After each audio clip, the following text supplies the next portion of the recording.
ซึ่งสยบุรีได้เสื่อมซึมมติ 03 ทับคบสพ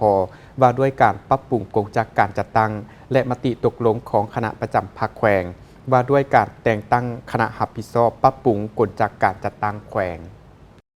เป็นเกียรติเข้าร่วมเผยแพร่ของสหายดวงตาไสวุฒิห้องเลขาคณะบริหารงานพรรคแขวงมีกรรมการพรรคพนักงานรัฐกรกรมกองอ้อมข้างแขวงเข้าร่วมในกองประชุมได้ผ่านมติตกลงของคณะพรรคประจำแขวง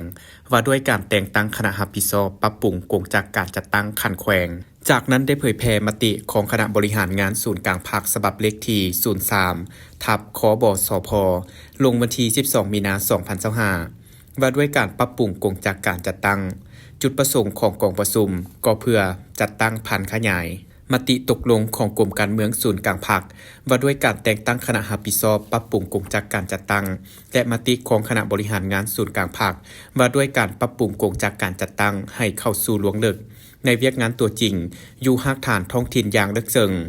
เพื่อเฮ็ดให้การกะเกี่ยมและนำพา